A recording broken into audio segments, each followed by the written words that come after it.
This conference will now be recorded. अद्य गुरुवासरः अथवा बृहस्पतिवासरः माघ शुद्ध त्रयोदशी दिनांक 25 फेब्रुवारी 2021 माधव निदान पूर्वरूप टीका।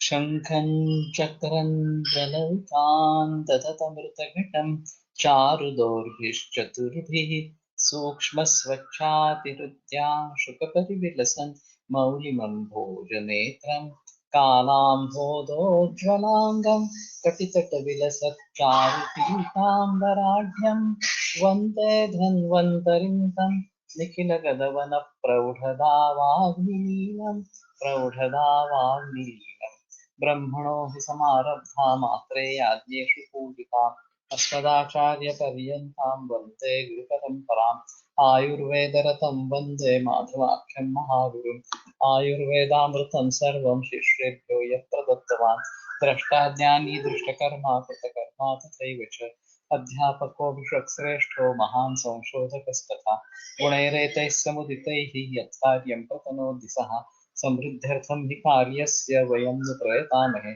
सरस्वत्यै नमो यस्याः प्रसादात् पुण्यकर्मभिः बुद्धिदर्पणसङ्क्रान्तं जगदध्यक्षं वीक्षते आत्रेयं प्रथमं वन्दे आयुर्वेदजगद्गुरुम् आयुर्वेदामृतं सर्वं गृहीत्वा हि सुरेश्वरात् अग्निवेशादिकेभ्यो यत् प्रेच्छत्मुनि तत्तमः प्रथमं तन्त्रकर्तारम् अग्निवेशं नमामि। त्रिवारम् ओङ्कारः क्रियते।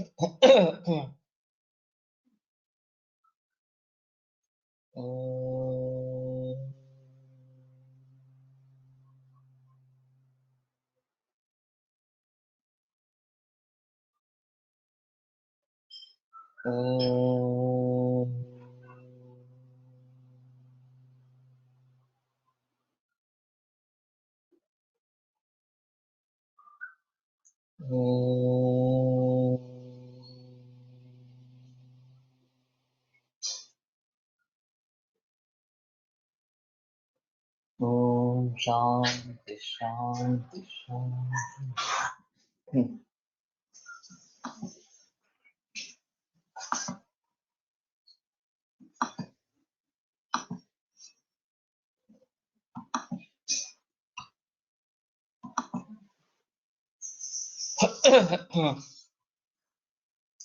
उच्यते यथा श्रमादयः इतररोगव्यतिरिक्तं भाविज्वरमात्रं बोधयन्ति न तु वातजत्वात् विशेषम् इत्यतः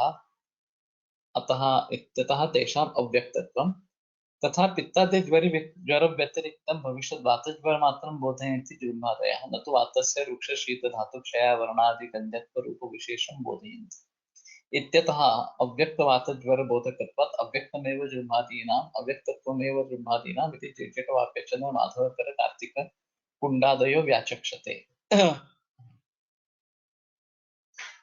तो अभी सवाल ये है कि तदेव लिंगम अव्यक्तम अल्पत्वात् व्याधीनां तद यथा यथा सामान्य पूर्व रूप और विशेष पूर्व रूप में ये अंतर है कि सामान्य पूर्व रूप में केवल कौन सा व्याधि निर्माण होने वाला है इसके बारे में पता चलता है, उसका दोष विशेष नहीं ज्ञात होता।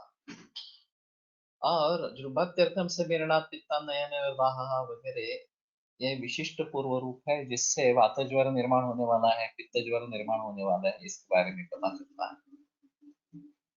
फिर भी वो अव्यक्त ही होता है, वही जब व्यक्त हो जाएगा तो उसको लक्षण कहेंगे, जब तक वो व्यक्त नहीं हुआ उसको अव्यक्त इस प्रकार से ही कहेंगे।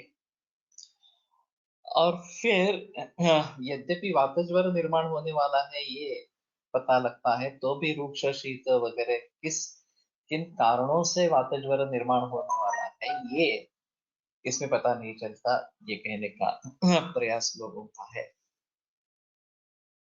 वास्तव में इस प्रकार उसका जो कारण है वो केवल रूप पूर्व रूप या रूप से पता चलेगा या नहीं चलेगा ये एक अलग चीज रहेगी। और कारणों को हमें दूसरी तरीके से ढूंढना पड़ेगा। पूर्व रूप या रूप समझ जाने पर भी कारण क्या है अलगता से ही हमें समझने पड़ेंगे। तो विशिष्ट पूर्व रूप है तो विशिष्ट दोष जनित व्याधि निर्माण हो रहा है इतना पता चलेगा, लेकिन उसके रूप से शीतादि हेतु का पता नहीं चलेगा। वैसे भी वो नहीं लगने वाला, लेकिन इतने सारे लोग अव्यक्त वाचस्वर बोधकत्वात् अव्यक्तमेव जुर्मादीना अव्यक्तत्वम एव जुर्मादीना, ये जो जुर्मा वगैरह है वो अव्यक्त ही है और वही व्यक्त होने पर उसको रूप कहेंगे, ऐसा कहने का मतलब वहां पे है। समझा समझा?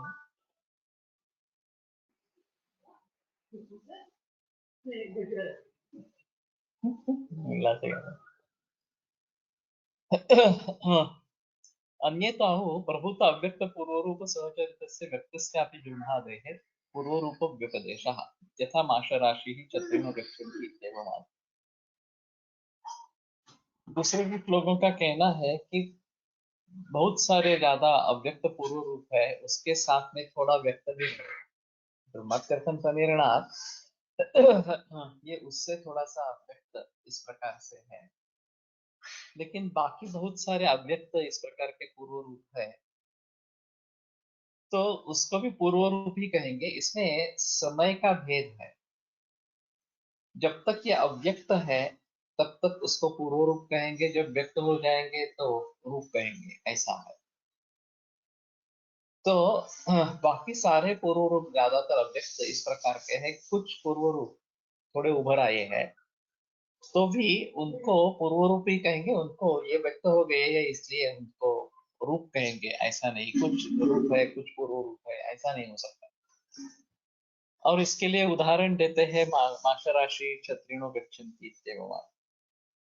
माश राशि ऐसा बोलेंगे तो 100% सभी माश ही होंगे, ऐसा नहीं। कुछ दूसरा भी धान्य उसमें हो सकता है, लेकिन ग्रॉसली हम उसे क्या कहेंगे, माश राशि है, इस प्रकार से। क्षत्रिणो गच्छन्ति, छत्रीधारी लोग जा रहे हैं, तो संभवतः कुछ लोग ऐसे भी होंगे जिन्होंने छतरी नहीं पकड़ी हो, लेकिन फिर भी बहुत सारे लोग अगर छत्रीधारी है तो क्षत्रिणो गच्छन्ति इसका प्रकार का प्रयोग व्यपदेशस्तु भुजेसा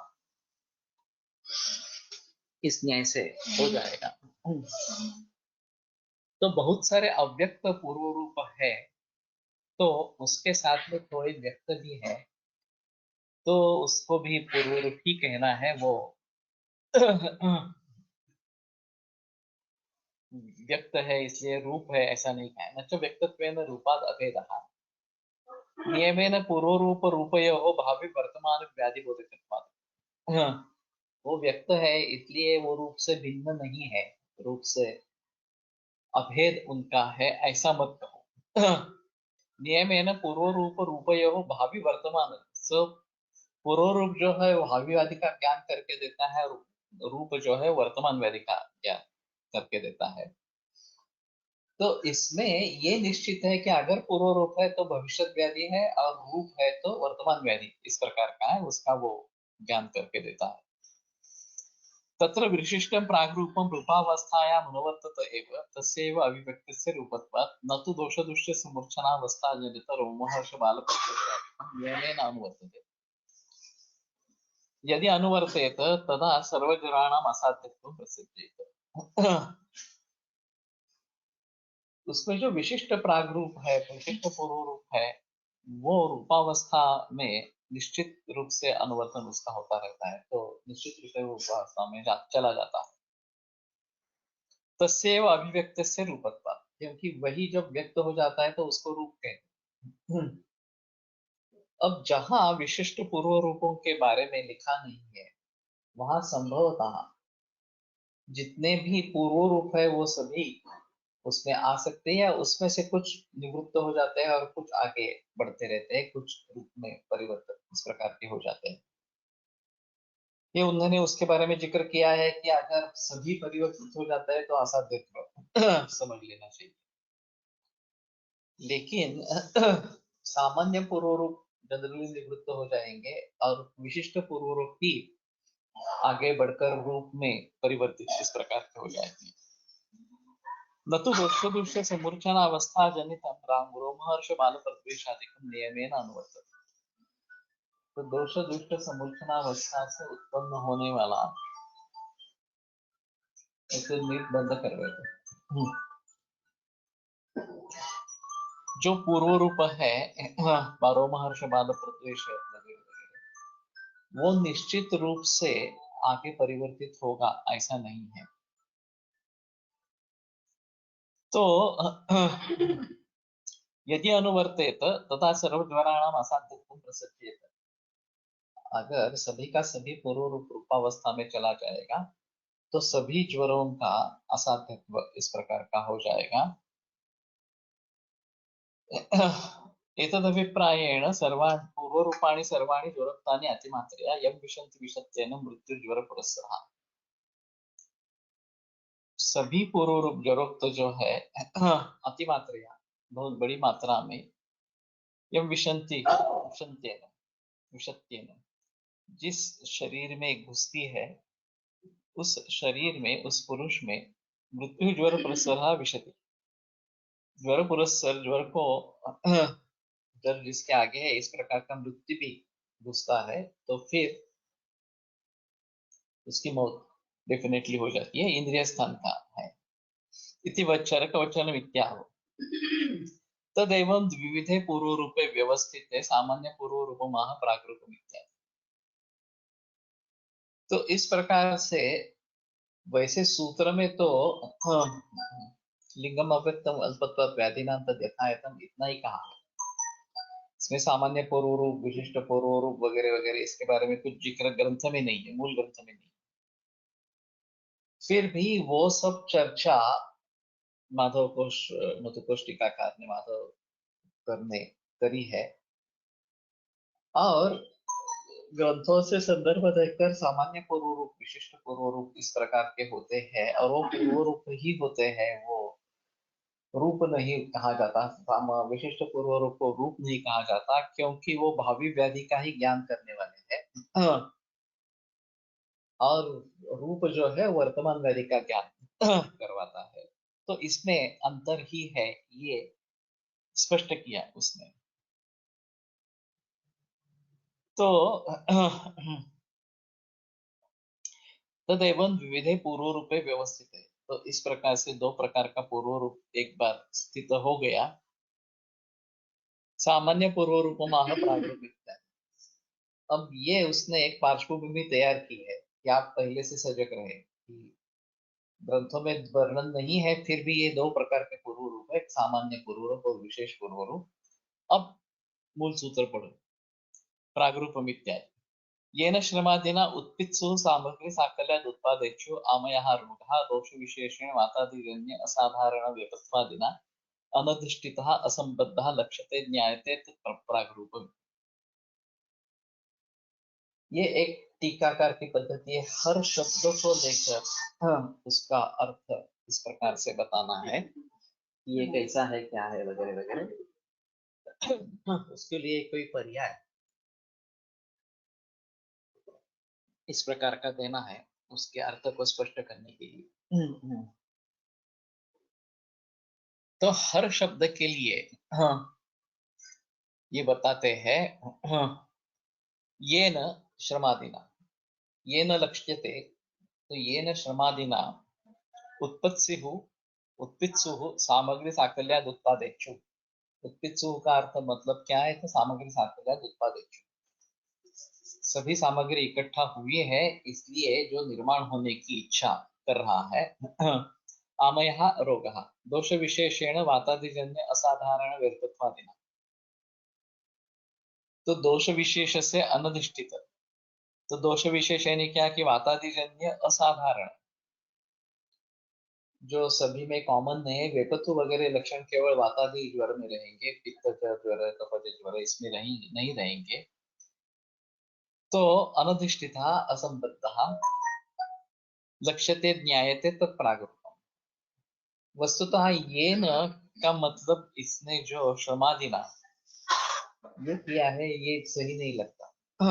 ये न का मतलब पूर्व रूप है, प्रागरूपम नाम तत् ये न उत्पित्सु आमयः लक्ष्यते, इस प्रकार दोष विशेषेण अनधिष्ठितः उत्पित्सु आमयः लक्ष्यते। तो श्रमादिनाश का कोई संबंध यहाँ नहीं है, लेकिन माधव कोश टीकाकार ने ये किया है, मधु कोश टीकाकार ने ये किया है, थोड़ा अजीब इस प्रकार का है। नहीं तो श्रमादीना यानी ये हेतु नहीं लेंगे, श्रमोरति विवरणत्व वगैरह वगैरह जो है उसको वो पूर्व रूप का लेना, ये सही है, यही उसी उद्देश्य से उन्होंने लिखा होगा। तत्प्रागरूपम विशिष्ट प्रागरूपम आह लिंगम अव्यक्तम अल्पत्वात् व्याधीनां तद् यथा। इसी में से प्रश्लेष निकाल के अव्यक्त अल्पत्वात् व्याधेः तत् अव्यक्तम यथायथम लिंगम। अल्पत्व होने के कारण ये व्याधि का उस व्याधि का लक्षण इस प्रकार का है, यथायथम लिंगम अव्यक्तम लिंगम। प्रागरूपम ये विशिष्ट पूर्व रूप है, ऐसा उसका कहना है। वैसे पित्तानयन और दाह जुम्भांग वगैरह ये जो है वो वात के लक्षण इस प्रकार के जो बताए गए हैं, इसको विशिष्ट पूर्व रूप कहने के लिए ये सब प्रपंच किया कि दो प्रकार के पूर्व रूप होते हैं, सामान्य पूर्व रूप और विशिष्ट पूर्व रूप। तो शुरू में शायद सामान्य पूर्व रूप होंगे, इससे पता चलेगा कि ज्वर निर्माण होने वाला है, और फिर विशिष्ट पूर्व रूप निर्माण होगा और पता चलेगा कि वातज ज्वर निर्माण होगा। लेकिन ये निर्माण होने वाले रोग के बारे में ही बहस है, निर्मित रोग के बारे में बहस नहीं है। यह भी जब व्यक्त हो जाएगा तो उसको रोग इस प्रकार से कहेंगे, तो वर्तमान व्याधि का ज्ञान उससे होगा और उसको रूप कहा जाएगा, उसको पूर्व रूप नहीं कहा जाएगा इस प्रकार से। प्रागरूपम इत्यानेन पूर्वोक्तेन संबंधा लिंगम लक्षणम अव्यक्तम नाति अभिव्यक्तम। अव्यक्त यानी कि ज्यादा स्पष्ट नहीं है, लेकिन थोड़ी अभिव्यक्ति तो है। अत्र हेतु अल्पत्वात् अणुत्वात् न तो आवरणादि योगात् अव्यक्तम इत्यर्थः। तो अल्प है इसीलिए वो हमें स्पष्ट रूप से नहीं दिखाई दे रहे। ऐसा नहीं है, कुछ आवरण वगैरह इस प्रकार के दोष है जिसके जरिए मौजूद होने के बावजूद वो नहीं दिख रहा है, तो ये अल्प ही है और इसीलिए ये अव्यक्त इस प्रकार के है। न तो आवरणादि योगात् अव्यक्तम इत्यर्थः। यथायथम यस्य व्याधेः रूपम तदेव अव्यक्तम। उस व्याधि का जो अव्यक्त है रूप, वही उसको पूर्व रूप कहेंगे। यथायथम यस्य व्याधेः यद रूपम, जिस व्याधि का जो रूप है वही अव्यक्त अगर है तो उसको पूर्व रूप कहेंगे। अन्ये तो पूर्व रूप लक्षण माहो स्थान संशयन क्रुद्धा भावी व्याधि प्रबोधकम दोषात् कुर्वन्ति यल्लिंगम पूर्व रूपम तदुच्यते। ये तो सुश्रुत में से लिया है। हाँ, कि दूसरे लोग कुछ कहते हैं कि पूर्व रूप का लक्षण ये है, स्थान संशयन क्रुद्धा भावी व्याधि प्रबोधकम दोषाः कुर्वन्ति यल्लिंगम। स्थान संशयनाः क्रुद्धाः दोषाः भावी व्याधि प्रबोधकम यत् लिंगम कुर्वन्ति तत्पूर्व रूपम उच्यते। इस प्रकार का अन्वय हो जाएगा। तो स्थान संशय करने वाले क्रुद्ध दोष जो भावी व्याधि के बारे में, भावी व्याधि के ज्ञान कराने वाले जो लक्षण निर्माण करते हैं उसको पूर्व रूप इस प्रकार से कहते हैं। तो वास्तव में ये व्याख्या अच्छी है, इसने जो दोष निकाला है इस व्याख्या में वो एक अलग चीज इस प्रकार की रहेगी, लेकिन इस व्याख्या में ज्यादा स्पष्टी भाव इस प्रकार का है, ज्यादा स्पष्ट संकल्पना इस प्रकार की। तो स्थान संशय करने वाले दोष, ये एक अहम चीज इसमें है कि जब तक दोष शरीर में घूम रहे हैं, कहीं इकट्ठा नहीं हुए हैं, कहीं उन्होंने आश्रय नहीं लिया है, तब तक वो विकार को निर्माण नहीं करेंगे, रोग को निर्माण नहीं करेंगे। लेकिन ये क्रुद्ध दोष है, किसी एक जगह पे उन्होंने अपना टेका बना लिया है, और फिर जो भावी व्याधि इस प्रकार का निर्माण होने वाला है उसके बारे में जो जानकारी इस प्रकार से देते हैं, उसका प्रबोधन करते हैं, उसको पूर्व रूप इस प्रकार से कहते हैं। इसमें दो तीन चीजें महत्वपूर्ण है। एक तो स्थान संश्रय है, दोषों का दोष वृद्ध है। और वो जो भविष्य व्याधि है उसके बारे में जानकारी देते हैं। और ये दोष जनित लक्षण है। सबसे अहम मुद्दा यह है कि ये दोष जनित लक्षण है। स्पष्ट रूप से यहाँ दोष जिन लोगों जिन लक्षणों को करते हैं उसको पूर्व रूप कहते हैं, ऐसा लिखा है। तो हमारे हिसाब में दोषाधिकार और व्याध्यधिकार, इसकी सीमा रेखा यहाँ पे निश्चित हो जाती है कि स्थानों संश्रय तक दोषाधिकार चलता रहता है। वहां जो लक्षण उत्पन्न होने वाले हैं वो दोषजनित लक्षण इस प्रकार से है। सामान्य लक्षण होंगे, विशिष्ट लक्षण होंगे दोषों के, लेकिन वो दोषजनित है। आगे यद्यपि पूर्वरूपानंतरम संप्राप्तिर्भवति, तो व्याधि जन्म की प्रक्रिया पूर्व रूप के बाद होती है। और फिर जो लक्षण होते हैं व्यक्त रूप जिसको कहा जाता है, वो व्याधि के लक्षण होते हैं। तो यहाँ व्याध्यधिकार शुरू हो गया। बीच में व्याधि का जन्म हुआ और फिर व्याध्यधिकार शुरू हुआ। तो अगर पूर्व रूपावस्था में रोग है तो दोष की चिकित्सा से काम चलेगा। लेकिन एक बार रूपावस्था आ गई, रोग व्यक्त हो गया, तो फिर व्याध्यधिकार शुरू होगा। और फिर व्याध्यधिकार के अनुसार चिकित्सा सूत्र जो अलग अलग हर व्याधि के लिए बताए गए हैं, उनका भलीभांति जिक्र करना पड़ेगा। ये अगर चीज नहीं होती, केवल सत्कार्यवाद होता, आरंभवाद नहीं होता, हाँ, तो आयुर्वेद की प्रैक्टिस बहुत सीधी हो जाती, बहुत सिंपल हो जाती। बाकी कुछ देखना ही नहीं है। दोष, कौन सा दोष बढ़ा है, किन कारणों से बढ़ा है, कहाँ बढ़ा है, हाँ, लक्षण क्या है, वगैरह वगैरह एक देखो। और फिर दोष प्रत्ययनी का चिकित्सा जो है वो करते रहो। दोषों प्रत्यय अध्याय एक काफी है, बाकी कुछ नहीं करने की जरूरत नहीं। लेकिन ये होता नहीं है, क्योंकि पूर्व रूपावस्था से जब रूपावस्था में व्याधि चला जाता है, तो बीच में व्याधि जन्म होता है और व्याधिकार शुरू होता है। तो हर व्याधि का एक अधिकरण अलग अलग इस प्रकार का है, उसका चिकित्सा सूत्र इस प्रकार का अलग है। और उस सूत्र के अनुसार उसकी चिकित्सा करनी है। तो जो ग्रंथों में निर्दिष्ट इस प्रकार के रोग है, उनके बारे में तो हमें ग्रंथों से जानकारी मिल पाती है कि इस व्याधि के लिए किस प्रकार से चिकित्सा करनी है। प्रतिमार्गन चारणम भक्त विद्ये विद्यते वगैरह इस प्रकार से। लेकिन जो नए व्याधि इस प्रकार से उभर आ रहे हैं, उनके बारे में कैसे सोचे, ये गहन प्रश्न है। कैंसर हो, एड्स हो, या हेपेटाइटिस बी पॉजिटिव हो, वगैरह वगैरह इस प्रकार से बहुत सारे रोग हैं कि जिनके बारे में स्पष्टतया निर्देश ग्रंथ में नहीं है। हाँ, और ये रोगी तो हमारे पास चिकित्सा के लिए आते हैं। तो फिर उनके बारे में हम कैसे सोचेंगे? हाँ, पूर्व रूप तक अवस्था कैसी होती है इन रोगों में, और फिर रोग निर्माण होना और विविध लक्षणों से रोग की अभिव्यक्ति होना। हाँ, अभी जिसमें लक्षण महसूस करे, रुग्ण महसूस करे या हमें दिखाई दिए दे, ऐसे लक्षण नहीं है, पैथोलॉजिकल लक्षण है, रेडियोलॉजिकल लक्षण है। तो उसमें हम किस प्रकार से मार्ग निकाले, ये एक अहम चीज इस प्रकार की रहेगी।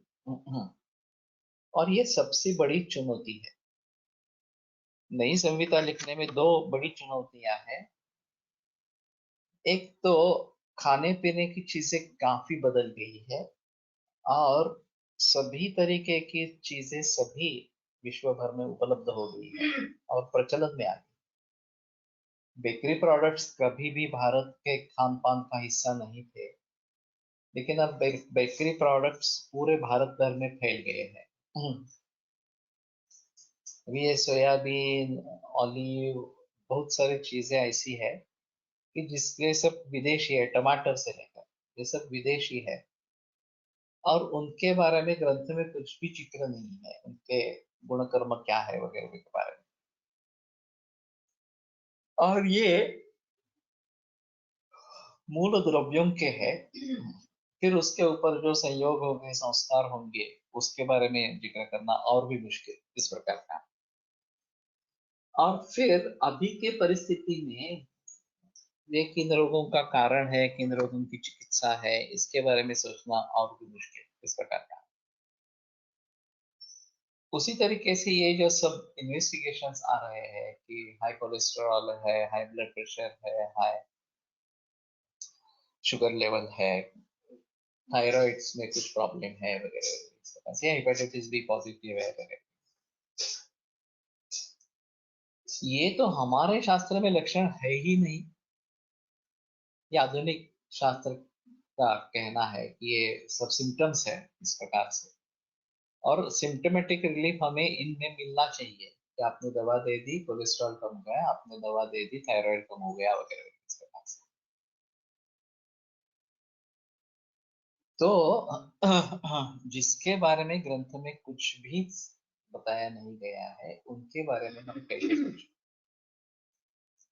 अभी हाल ही के जो मरीज है उनके बारे में हम आयुर्वेदिक निदान कर पाते हैं, ये निश्चित रूप से ज्वर है, पांडु है, कास है, इस प्रकार से सोच सकते हैं, तो ठीक है। हाँ, लेकिन अगर हम इस प्रकार से निश्चय नहीं कर पा रहे हैं और आधुनिक दृष्टि से कुछ विकार उसको नाम दे देते, हाइपरटेंशन है, ये है, वो है, इस प्रकार से, और वो सिम्टोमेटिक रिलीफ के लिए दवा दे देते हैं, उससे रिलीफ भी आता है। तो ये मरीज जब हमारे पास आते हैं तो उनको हम कैसे ट्रीट करें, ये उनका निदान क्या करें, ये एक अहम चीज इस प्रकार की रहेगी। और इसलिए ये बहुत बड़ी चुनौती है कि जो अभी जिन रोगों से पाला पड़ रहा है, जिनसे जिनके बारे में हमें चिकित्सा के बारे में, निदान के बारे में सोचना है, ऐसे रोगों की संख्या बढ़ रही है, दिन ब दिन बढ़ रही है, और ये कालानुरूप बदल होते ही रहेंगे। ऐसा नहीं है कि आज कर दिया तो फिर हो गया, अभी करने की जरूरत नहीं है, ऐसा भी नहीं है। अगले फिर से 50-100 वर्षों में जब जब परिवर्तन आता रहेगा, तब तक उसके बारे में सोचना पड़ेगा। तो ये आरंभवाद है कि दोष अलग है और व्याधि अलग है, और इसलिए पूर्वरूपावस्था तक दोषाधिकार है। एक बार व्याधि निर्माण हो गया तो फिर आगे व्याध्यधिकार है, और व्याध्यधिकार हमें स्पष्ट रूप से अगर पता चलता है कि ये व्याधि है, तो उसके आधार पर हम कुछ करेंगे। लेकिन अगर हमें मालूम ही नहीं है कि ये व्याधि कैसे निर्माण होता है और उसको ट्रीट करने की प्रिंसिपल्स क्या है, जैसे कि कैंसर की बात मैं करता हूँ तो रसायन चिकित्सा देनी है, ये एक अहम चीज उसमें सामने आती है। तो लेकिन रसायन में क्या करना है, शोधन का रोल है या नहीं है, कहाँ तक है, ये सभी बातें बहुत महत्वपूर्ण है और काफी मुश्किल भी है समझने के लिए। तो इन सभी बातों को ध्यान में रखते हुए पूर्व रूप और रूप को देखना है, और खास करके नए विकारों के बारे में देखना है, नए पदार्थों के बारे में देखना है कि उनके गुणधर्म क्या होंगे। पटाटे वड़ा, पाव भाजी वगैरह से लेकर उन पूर्वान्न वर्गों के बारे में निर्देश कैसे करें कि उनके गुणकर्म क्या रहेंगे, उनसे व्याधि अगर निर्माण होते हैं तो किस प्रकार की व्याधि निर्माण होता है, उनसे कुछ व्याधि का उपशम भी होता होगा, दोषों का उपशम भी होता होगा, तो किस प्रकार के दोष का उपशम होगा, किन गुणों से होगा वगैरह वगैरह, ये सभी बातें ध्यान में रखना बहुत जरूरी इस प्रकार का रहेगा। और ये काफी मुश्किल इस प्रकार का काम है, लेकिन उसको टाल नहीं सकते। ऐसा है कि मुश्किल है, कठिन है, नहीं करेंगे, कौन करेगा, इस प्रकार से सोचते रहेंगे तो कुछ भी नहीं होगा। मुश्किल है तो भी हमारी ये जरूरत है, ऐसा समझकर उसके पीछे पड़ेंगे तो शायद कुछ ना कुछ उसमें से निकलेगा। तो इन सभी के बारे में सोचना जरूरी इस प्रकार का रहेगा।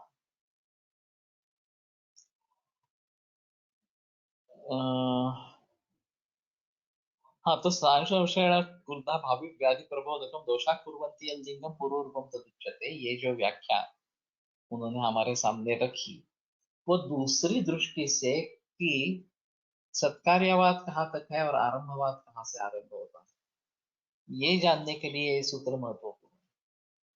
तो कलेक्टर सर का कहना था कि पूर्वरूप अवस्था तक दोषाधिकार है और एक बार व्याधि जन्म होने के बाद व्याध्यधिकार शुरू होता है, और व्याध्यधिकार शुरू होना यही एक अहम चीज है क्योंकि वो आरंभवाद है, अलग है वो दोषों से। और फिर वहां उस व्याधि की प्रकृति, उसका नेचर, तस्मात् विकार प्रकृति है अधिष्ठानांतराणि च बुद्ध्वा हेतु विशेषांश शीघ्रं कुर्याद् उपक्रमम्। इन सभी सूत्रों को ध्यान में रखते हुए चिकित्सा किस प्रकार से करनी है उसके बारे में सोचना है। तब न अतियुक्तम, अब ये दूसरे दृष्टि से देख रहे हैं। राजयक्ष्मणः पूर्वरूपस्य तृणकेश निपातादेः अदृष्टजन्यस्य अव्यापकत्वात्। उन्होंने एक उदाहरण ढूंढ निकाला कि राजयक्ष्मा में तृणकेश निपात ये अन्न वगैरह में होता है और ये दिखता भी है वास्तव में।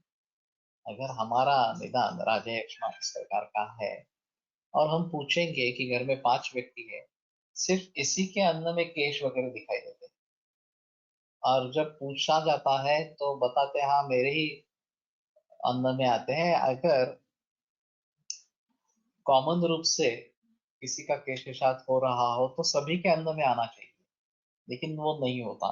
ये केवल उस व्यक्ति के आहार में ही इस प्रकार का पातः प्रायोन्न पानयो हो तृणकेश निपात ये जो है, तो ये अदृष्टजन्य है, ये कहाँ दोषों से संबद्ध है। अभी स्थान संशयन क्रुद्धा भावी व्याधि प्रबोधकम दोषा कुर्वन्ति ये लिंग है, अगर ये दोष जनित ही लिंग पूर्व रूप है इस प्रकार से कहेंगे, तो ये तृणकेशादि निपात ये दोषों से संबद्ध इस प्रकार का नहीं है। उस आदमी में जो दोष है उसके जरिए जो व्यक्ति खाना परोसने वाली है उसका केशशात होकर वो सिर्फ उसी के अन्न में आएगा, ये तो संभव नहीं है। दोषों से इस प्रकार से जोड़ना उसको ये काफी बादरायण संबंध इस प्रकार का हो जाएगा। तो ये अदृष्टजन्य इस प्रकार का है जिसके बारे में दिखाई नहीं देता कि कारण क्या है, या फिर दैव इस प्रकार का है अव्यापकत्व। तो ये लक्षण वहां पे अव्यापक हो जाता है, ये लक्षण फिट नहीं होता वहां क्योंकि वो दोषजनित नहीं है। यदाह चरका यक्ष्मिणां गुणकेशा यक्ष्मिणां गुणकेशानां तृणानां पतनानि च प्रायोन्नपाने केशानां नखानां चापि वर्तन्ते। तो यक्ष्मी में गुण केश तृण इनका पतन प्रायः अन्नपानी इस प्रकार का होता रहता है, और केशानां नखानां च अभिवर्धनम, केश ज्यादा बढ़ते, नाखून ज्यादा बढ़ते। ये गुण का क्या अर्थ है एक बार देखना पड़ेगा, शब्दकोश में निर्वण्डकोश में देखते। न च तदपि दोषजम, अब ये कहेंगे हाँ ठीक है दोष का, वो भी दोष का ही लक्षण है। दोषाणां तृणादि भी असंबद्धा, दोषों का और तृण वगैरह का कोई संबंध नहीं है। मेरे शरीर में दोष बढ़े हैं इसलिए वो तृण आकर अन्न में जाकर मिल जाए, या फिर केश जो है वो पतन होकर अन्न में मिल जाए, ये मेरे दोष के वजह से होगा, ये पॉसिबल इस प्रकार का नहीं है। नच तदपि दोषजम दोषाणां तृणादिभिः असंबद्धात् असंबद्धस्य च भावस्य कारणेन अदृष्टत्वात्, और जो असंबद्ध है भाव वो कारण रूप से दिखाई नहीं देता। असंबद्धस्य च भावस्य कारणत्वेन अदृष्टत्वात्।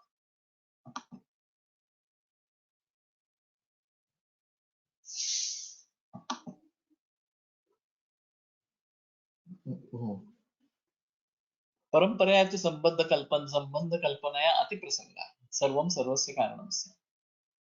और अगर हम परंपरा से मानेंगे कि संबंध कल्पना करेंगे कि ये दोष उसके शरीर में निर्माण हुआ है और इसलिए वो अदृष्ट के जरिए वो तृण वहां से निकल कर उसके अन्न में आ रहा है, वो केश बाल जो है वो अन्न में आ रहे हैं इस प्रकार से। तो संबंध कल्पनया अति प्रसंग हो जाएगा, सर्वम सर्वस्य कारणम स्यात्।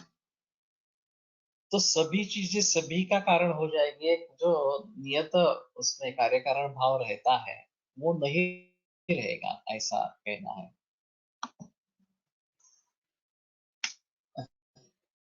तो ये कॉमन लॉजिक है कि किस चीज से किस चीज का संबंध है, और ये कारण है, ये कार्य है, ये स्पष्ट रूप से केशसन्निपात हे शरीराच्या आश्रयाने दिसणारे लक्षण नसून घडणारी घटना आहे। ये तो सही है। इसीलिए ये जिक्र कर रहे हैं कि दोषा कुर्वन्ति यत् लिंगम, इसके ऊपर उसका आक्षेप है। दोषा कुर्वन्ति यत् लिंगम, ये हमारे हिसाब में सत्कार्यवाद और आरंभवाद को स्पष्ट करने वाला इस प्रकार का कारण है। तो चाहे ये इस प्रकार के जो अपवादात्मक लक्षण है वो दोषजनित है नहीं, इसमें संदेह नहीं है, दोषजनित नहीं है, लेकिन बहुत सारे लक्षण दोषजनित है और थोड़े कुछ अदृष्ट से निर्माण होने वाले इस प्रकार के हैं, तो इसमें क्षति ज्यादा नहीं आएगी इस प्रकार से। लेकिन इनको जो लक्षण करवाना है वो 100% अच्छा ही लक्षण करवाना है, परफेक्ट करना है कि उसमें कोई क्षति इस प्रकार की न हो। तो अव्याप्त इस प्रकार का अगर दोष होता है तो ये दोष बताया जाता है लक्षण के लिए, और उसको टालना है, इस प्रकार के दोषयुक्त लक्षण नहीं बनाने। तो उसने एक उदाहरण ढूंढ लिया कि दोषा कुर्वन्ति यत् लिंगम, ये जो बताया गया है ये राजयक्ष्मा में होने वाले पूर्व रूप में केश तृण केशादि पातश्च प्रायोन्न पानयो हो, ये जो बताया गया ये दोषजनित नहीं है। तो ये स्थान संशयेन क्रोधा वाव्यादि प्रबोधकम दोषा कुर्वन्ति यत् लिंगम, ये व्याख्या वहां पे अव्याप्त हो जाती है कि वो लागू नहीं होती इस प्रकार के पूर्व रूप को। तो अव्याप्ति दोष है तो वो नहीं करना है, तो ये छोड़ देनी चाहिए व्याख्या, ऐसा कहने का मतलब इस प्रकार का है।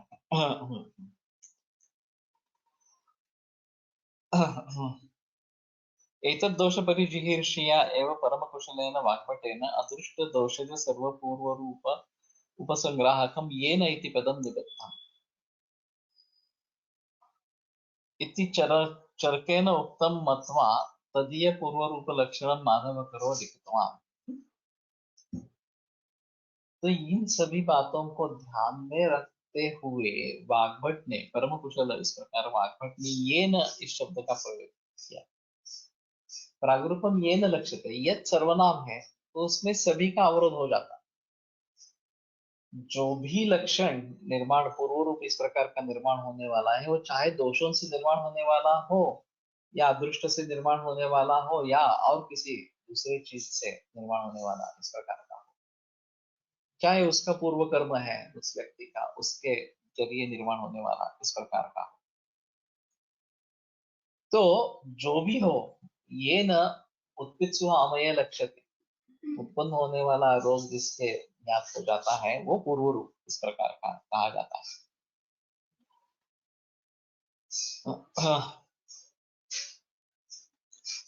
एतद् दोष परिजिहीर्षया एव, परिजिहीर्षा यानी कि वो त्यागने के हेतु, उसको टालने के हेतु परम कुशलेन वाग्भटेन अदृष्ट दोषज सर्व पूर्व रूप उपसंग्रह, अदृष्ट और दोषज और केवल अदृष्ट भी नहीं और भी कुछ उसमें हो सकते हैं, इस प्रकार के सर्व पूर्व रूपों का ग्रहण करने वाला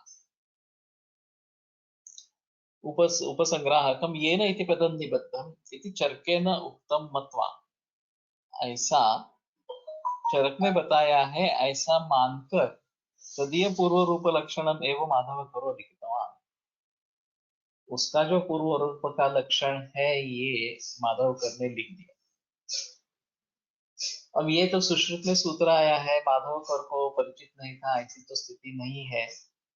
फिर भी उसने सुश्रुत को टालकर वाग्भट का ही लक्षण चुन दिया, क्योंकि ये न शब्द जो बताया गया है वहां पे प्रयुक्त किया गया है वो समावेशक है।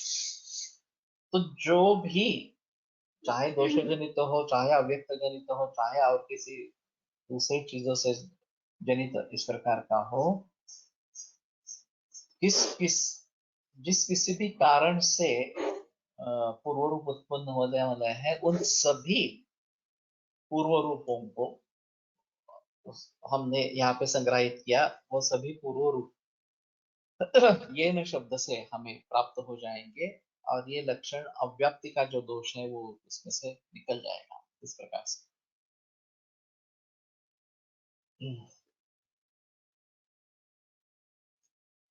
तो चरकेन उक्तम मत्वा तदीय पूर्व रूप लक्षण माधव करो लिखितवान्। जनरली यथोत्तर मुनीनाम प्रामाण्यम ये व्याकरण में कहा जाता है कि पतंजलि की सूत्र, फिर उसके बाद कार्तिक वात्यायन, सॉरी कात्यायन की वार्तिक, और फिर पतंजलि का महाभाष्य। तो भाषा में परिवर्तन होते रहे, नए नए प्रयोग आने लगे, नए नए शब्द रूढ़ हो गए इस प्रकार से। तो उक्तानुक्त दुरुक्तानां चिंता प्रवर्तते समाहुर वार्तिक। उक्तानुक्त दुरुक्त ये वार्तिक के बारे में इस प्रकार का कहा गया। तो उसके बाद में भी इस प्रकार से परिवर्तन आए तो महाभाष्य में उसका जिक्र किया गया। तो यथोत्तर मुनि नाम प्रामाण, उत्तर उत्तर जो मुनि है उनका प्रामाण्य ऐसा व्याकरण में है। लेकिन आयुर्वेद के बारे में हम सोचेंगे तो यथा पूर्व मुनि नाम प्रामाण्यम ये ज्यादा अच्छा है। वास्तव में चरक और सुश्रुत प्राचीन है, उसके बाद वाग्भट है, उसके बाद बाकी ये जो लघुत्रयी वगैरह जो है बाद में। लेकिन जब कभी संदेह होता है तो हमें वाग्भट पर पहले भरोसा करना है, और उसमें भी पीछे जाकर अगर कुछ करना है तो चरक के बारे में सोचना। वृद्धि समाने सर्वेशा विपरीत विपर्यया, ये वाग्भट ने लिख दिया। सर्वदा सर्वभावानां सामान्य वृद्धि कारण ह्रासयति विशेषस्य प्रवृत्तिर्भयस्य, ये चरक का सूत्र। तो अगर वाग्भट के सूत्र से हमें पूरी तरीके से जानकारी नहीं मिल रही तो बेहतर ऑप्शन है चरक का सूत्र फॉलो करें। यथोत्तरम मुनीनाम यथा पूर्व मुनीनाम प्रामाण्यम, ये आयुर्वेद के बारे में लिखना पड़ेगा इस प्रकार से। फिर भी यहाँ चरक को या सुश्रुत को छोड़कर वाग्भट ने ये न इस शब्द का प्रयोग किया है, सर्वनाम का प्रयोग किया है, ये उसका चातुर्य है। और माधवकर ने ये देख लिया, अरे ये सब अगर स्थान संशयन क्रोधाम अविवादित प्रबोधकम ये लक्षण ले लेंगे तो अव्याप्त हो जाएगा, तो फिर बेटर ऑप्शन है कि वाग्भट ने अच्छा लक्षण लिखा है तो वही उसी को ले लेते हैं। और वाग्भट ने भी ये चरक ने सोचा होगा इस प्रकार से, ऐसा करके वाग्भट ने ये लिखा है। पण क्रम कसा मग माधवकर नंतर है ना, चरक आणि सुश्रुत हे आधी है। अभी ये नहीं बता सकते कि चरक पहले है सुश्रुत पहले है, दोनों में एक दूसरे के बारे में निर्देश मिलते हैं। तो संभवतः ये परंपरा पैरेलली चलती आ रही हो। और तत्र प्रधानमंत्री अनामाधिकार क्रियाविधौ, ये जो चरक बताते हैं कि ये शल्य तंत्र चिकित्सक का अधिकार इसमें है वगैरह वगैरह, तो उसको बड़ी भांति ध्यान में लेना है। ये इसमें अहम इस प्रकार का मुद्दा रहेगा। कहने का तात्पर्य अर्थ ये है कि माधवकर बहुत चतुर है। उसने वाग्भट की निपुणता को जाना और सुश्रुत का वचन छोड़ के वाग्भट का वचन ले लिया अपने ग्रंथ में, ऐसा ये कहना है थोड़ा सा।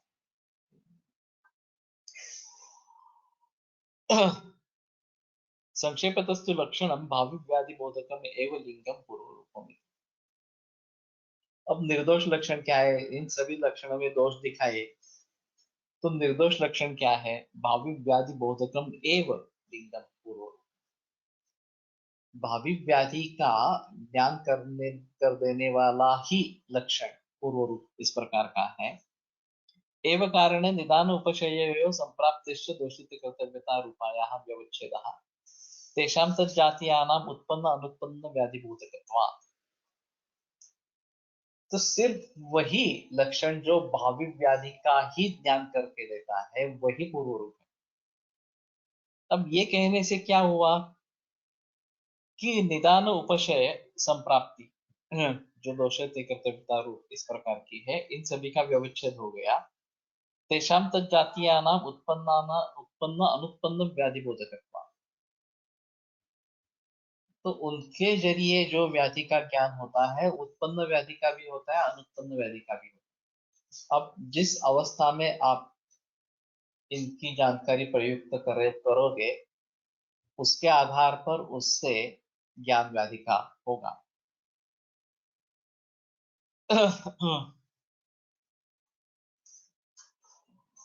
तथा ही निदान मृद्भक्षण रूपम भावी पांडुरोगम अनुपशय रूपं च वर्तमान विशिष्ट व्याधि बोधयति।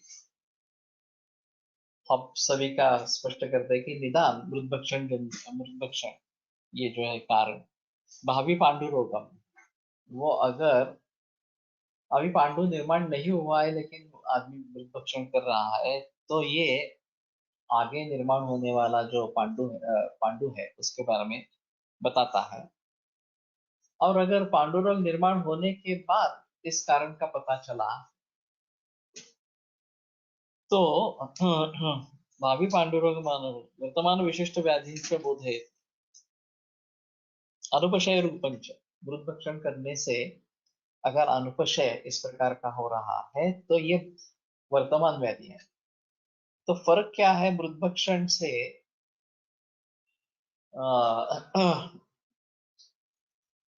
व्याधि निर्माण होने से पहले भी व्याधि का ज्ञान होगा और व्याधि निर्माण होने पर भी होगा।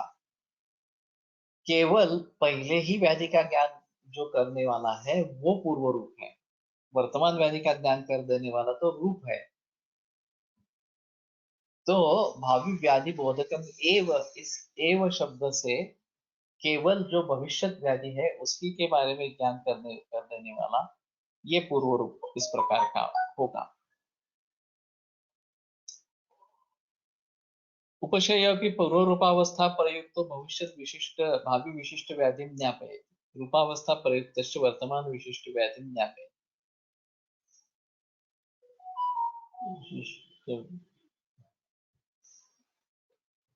उपशय भी जो है वो पूर्व रूपावस्था में अगर प्रयुक्त है तो भावी विशिष्ट व्याधि का ज्ञान करके देता है। और अगर रूपावस्था प्रयुक्त है तो वर्तमान विशिष्ट व्याधि का ज्ञान करके देता है। संप्राप्तिश्च पूर्वरूपस्य मध्याह्नाद उत्पत्ति प्रकोपाभ्यां भविष्यत् विशिष्ट व्याधि रूपस्य च मध्याह्न प्रकोपादिना वर्तमान विशिष्ट व्याधि ज्ञापयति। संप्राप्ति भी इसी प्रकार से रोग उत्पन्न होने से पूर्व या रोग उत्पन्न होने के बाद व्याधि का ज्ञान करा के देती है। पूर्वरूप जैसे केवल उत्पन्न होने वाले व्याधि का ही ज्ञान कराती है ऐसा नहीं है, पूर्व रूपावस्था में भी ज्ञान करा देती है और रूपावस्था में भी ज्ञान करा देती है। ये तीनों निदान उपशय और संप्राप्ति, इसलिए उनसे व्यवच्छेद हो जाएगा एव इस शब्द से। ननु यदा पूर्वरूप विशेषं स्मृत्वा उत्पन्न व्याधि विशेषावधारणं तदा पूर्वरूपमपि वर्तमान व्याधिबोधकं यथोक्तं रक्तपित्त प्रमेह रूप संदेह चरकेण आरिद्र वर्णं रुधिरं च नूतं विना प्रमेहस्य पूर्वरूपैः इत्यादि। तो अभी एक दूसरी शंका यहाँ पे उपस्थित की गई है कि पूर्व रूप बाद में जाना गया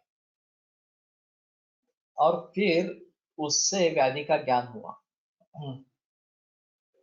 तो ये पूर्व रूप तो बाद में जाना गया है, ये रूपावस्था में व्याधि का ज्ञान करके दे रहा है। तो केवल पूर्व रूपावस्था में ही जो व्याधि का ज्ञान करने वाला है उसको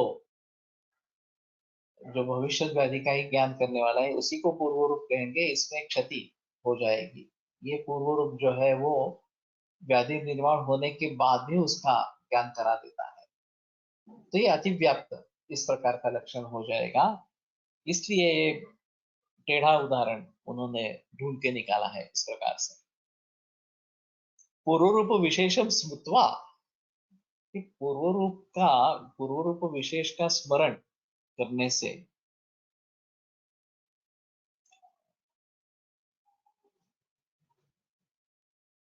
उत्पन्न व्याधि विशेषावधारण, उत्पन्न हुआ जो व्याधि है उसके बारे में विशेष इस प्रकार का निश्चय होता है। विशेष अवधारणम इस प्रकार से। तथा पूर्व रूपम की वर्तमान व्याधि बोधकम, तो पूर्व रूप भी वर्तमान व्याधि का ज्ञान करने इस प्रकार का ज्ञान करते रहने। तो पूर्व रूप से वर्तमान व्याधि का ज्ञान हो गया, तो आपका जो लक्षण है पूर्व रूप भावी व्याधि बोधकम एव लिंगम पूर्व रूपम, उसको क्षति पहुंच गई, अतिव्याप्त हो गया लक्षण, वर्तमान व्याधि का भी ज्ञान कर दे रहा है इस प्रकार से। तो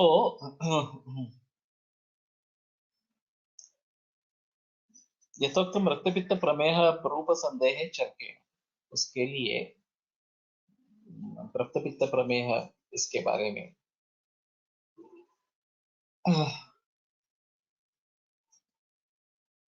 चरकाचार्य ने बताया है कि हारिद्र वर्णम रुद्रम च मूत्रम बिना प्रमेय से पूर्व रूप ही यो मूत्र तन्न वदेत प्रमेह रक्त से ही सब प्रकोपा, कि हारिद्र वर्ण या रुधिर वर्ण मूत्र प्रमेह के पूर्व रूपों के बिना अगर दिख रहा है तो समझ लेना चाहिए कि रक्तपित्त है, पूर्व प्रमेह नहीं है। तो यहाँ पे पूर्व रूप के आधार पर रक्तपित्त और प्रमेह में व्यवच्छेद इस प्रकार का किया जाता है, और ये बाद में होने वाली चीज है। उत्पन्न व्याधि हारिद्र वर्ण रुधिरम च मूत्रम बिना प्रमेय से पूर्व रूप ही, ये पहले हो चुका है लक्षण। अब बाद में इस लक्षण को ध्यान में रखते हुए ये प्रमेह है रक्तपित्त है इसके बारे में बहस की जा रही है। तो ये केवल पूर्व रूपावस्था में ज्ञान करने वाला नहीं है, रूपावस्था में भी इससे ज्ञान होता है। क्षणिपात है शारीर से आश्रयाने दिसणारे केशनिपात।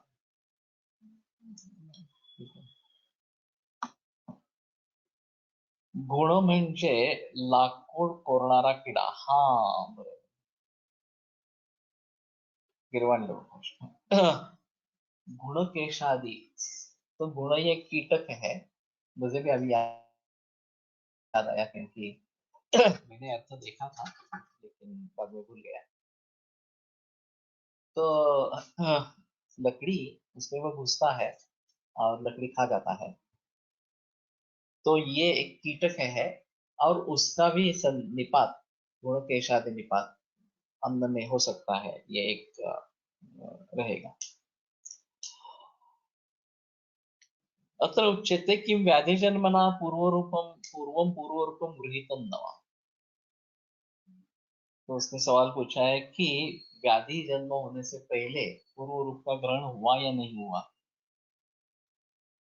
आद्य भविष्य भावी व्याधि बोधकत्व में अगर उसको हमने पूर्व रूप के जरिए मान दिया है तो वो भावी व्याधि का ही ज्ञान करने वाला है। द्वितीय स्मरणोत्पत्तिरेव न स्यात् अनुभवा भावा, अगर उस समय में ये स्वीकार नहीं किया है, जाना नहीं है, तो फिर उसका स्मरण होने का भी कोई संभव नहीं है। अनुभव अगर उस प्रकार का नहीं है कि मैंने इस प्रकार का गुणवल्लभ ही जाति विषा, लेकिन इसका मतलब ये रहेगा कि इस प्रकार के कीटकों को वो आकर्षित करती है अतिविषा जो, और अतिविषा काफी खराब हो जाती है। तो गुणवल्लभ इसके लिए वो उसको दे दिया है पर्याय। गुण एक कीटक है और उस कीटक को अतिविषा आकृष्ट करती है, ये इसमें अहम चीज इस प्रकार की है।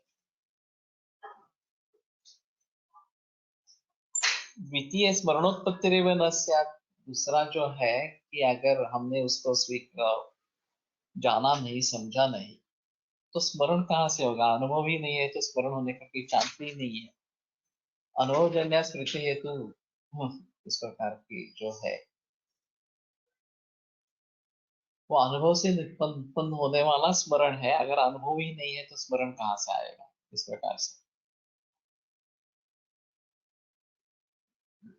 अत्र उच्यते, हाँ, अथ उच्यते पूर्वरूपं दन्तादीनां मलाढ्यत्वादि रूपं स्वरूपेण अनुभूतमेव, किन्तु प्रमेयः पूर्वरूपतया न प्रतिभाति। उत्पन्ने तु व्याधौ तत्स्मृतं प्रमेय विशेषम अवधारयेत्। कि दंतादीनां मलाढ्यत्व वगैरह जो रूप है, पूर्व रूप है, ये स्वरूपेण अनुभूतम, उसका अनुभव लिया, किंतु ये प्रमेय का पूर्व रूप है इस प्रकार से पता नहीं चला। उत्पन्ने तु व्याधौ तत्स्मृतम, अब व्याधि उत्पन्न होने के बाद उसकी स्मृति हो गई और फिर अरे ये तो प्रमेय है, इस प्रकार का ज्ञान इस प्रकार का हो गया। एवं तर्हि पूर्वरूप स्मरणं कारणं न तु पूर्वरूपम रूपावस्थायां तस्य व्यपगतत्वात्। तो फिर पूर्व रूप का स्मरण कारण है ज्ञान का, पूर्व रूप नहीं है। रूपावस्था में तस्य व्यपगतत्वात्, क्योंकि रूपावस्था में ये पूर्व नहीं रहा है इस प्रकार से। स्मरणं न प्रमाणमिति चेत् सत्यं, किंतु पूर्वानुभव जनित संस्कारोपस्थित स्मरण सहकृतं पूर्व रूपं व्याधि विशेष बोधकं न तु केवलं स्मरणं। यथा संस्कारोपस्थापित स्मरण सहकृतं चक्षु प्रत्यभिज्ञायां प्रागवस्था विशिष्ट घटावबोधकं सोऽयं घटः इति। एवं स्मरणवद आप्तोपदेशेऽपि वाच्यं तस्य च लिङ्गपदेन व्यदासः भाविपदेन रूपस्य लिङ्गपदेन चक्षुरादयः तस्य घटज्ञानादि साधारणत्वेन अलिङ्गत्वात्। तो ये थोड़ा घाट सेक्शन है। कल इसके बारे में बहस करेंगे। तो ये मधुकोश टीका का सामर्थ्य है कि एक अच्छी चर्चा इन्होंने यहाँ पे रखी है, उसका बुद्धि कौशल्य डेफिनेटली बेहतर है, उसमें कोई संदेह नहीं है, इसीलिए ये टीका बहुत प्रचलन में आ गई। तो किस ढंग से उन्होंने योग्य लक्षण करने की कोशिश की है, वो निश्चित रूप से सराहनीय, इस प्रकार की बात है। आगे देखेंगे। आयुर्वेद प्रकांडो निगदितैः शल्यतंत्र प्रधानः शिष्येभ्यश्शाश्वतोऽयं निखिलजनकृपा व्याप्तचित्तेन येन आयुर्वेदस्य वाञ्छन् पुनरपि भुवने तां च सुष्ठु प्रतिष्ठां श्रेष्ठं धन्वन्तरिन्दं प्रणमति च सदा वैद्यवर्गो हि नूनं वैद्यवर्गो हि नूनम्।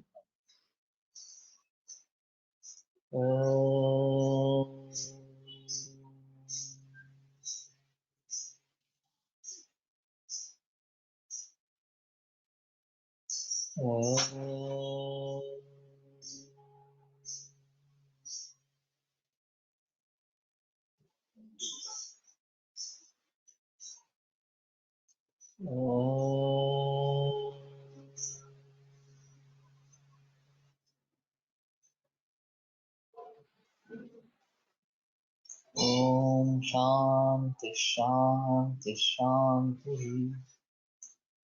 विरम्यते व्याख्यानोपरि श्वः पुनर्मिलिष्यामः। This conference will now be recorded.